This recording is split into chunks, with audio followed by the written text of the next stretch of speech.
దర్శన్ రోహిత్ కంపెనీకి వెళ్ళడానికి సిద్ధంగా అయ్యి సోఫాలో కూర్చుంటారు.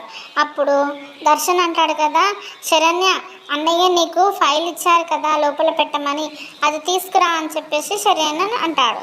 అప్పుడు శరణ్య అలాగేనండి అని చెప్పేసి తను ఎక్కడైతే ఫైల్ పెట్టిందో అక్కడికి వెళ్ళి కబోర్డ్ తీసి చూస్తే అందులో ఫైల్ ఉండదు. అప్పటికే షాక్ అవుతుంది. ఈలోపు దర్శన్ మళ్ళీ కేక్ ఇస్తాడు. ఏమైంది వస్తున్నావా అని చెప్పేసి అంటాడు. అప్పుడు శరణ్య భయపడుతూ కంగారుగా వచ్చి అంటుంది కదా, ఫైల్ కనిపించడం లేదండి అని శరణ్య అంటుంది. అప్పుడు రోహిత్ అంటాడు కదా, మనం త్వరగా వెళ్ళాలి దర్శన్ అని చెప్పేసి అంటాడు. అప్పుడు ఎలా అన్నయ్య అని చెప్పేసి దర్శన్ అంటాడు. మనం సబ్మిట్ చేయాల్సిన ఫైల్ అది కదా, కనిపించడం లేదు ఎలా అన్నయ్య అని చెప్పేసి మళ్ళీ దర్శన్ అంటాడు. అప్పుడు మేము ఎంతో కాలంగా ఎంతో పట్టుదలతో ప్రయత్నించి వర్కౌట్ చేసిన ఫైల్ అమ్మ అది అని చెప్పేసి రోహిత్ వాళ్ళ నాన్నగారు బాధపడుతూ అంటాడు.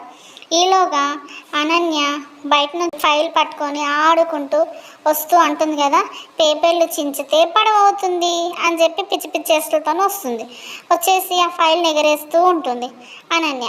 అప్పుడు ఇదేనా మీ ఫైలు అని చెప్పి రోహిత్కి ఇవ్వబోతుంది. అప్పుడే వెంటనే దర్శన్ అది తీసేసుకొని ఇదే అన్నయ్య ఫైలు అని చెప్పేసి అంటాడు. అప్పుడు ఆనంద కోపంగా అనన్యని ఇలానే చూస్తుంది. ఎక్కడిది నీకు ఈ ఫైలు అని చెప్పేసి రోహిత్ అనన్యని చూసి కోపంగా అడుగుతాడు. అప్పుడు అనన్య అంటుంది కదా, ఈ డస్ట్బిన్లో దొరికింది అని చెప్పేసి డస్ట్బిన్ని తీసి చూపిస్తుంది అనన్య. ఆ డస్ట్బిన్లో మొత్తం పేపర్లన్నీ చించేసి ఉంటాయి. రోహిత్ వాళ్ళ అమ్మగారు అంటారు కదా ఇలా ఏంటి అని చెప్పేసి అంటారు. అప్పుడు ఆనంద భైరవి ఇలానే చూస్తూ అంటుంది కదా, ఒక్క నిమిషం అక్క, మనము ఈ ఫైల్ కోసమే వెతుకుతున్నామని మతస్థిమితం లేని అనన్యకి ఎలా తెలుస్తుందక్క అని చెప్పేసి క్వశ్చన్ మార్క్ వేస్తుంది అందరికీ. అప్పుడు అందరూ ఇలానే చూస్తూ ఉంటారు. అప్పుడు అనన్య ఏం చేస్తుంది, దాని చేతిలో ఉన్న డస్ట్బిన్ కింద పడేసి షాక్ అయ్యి ఆనందనే చూస్తుంది.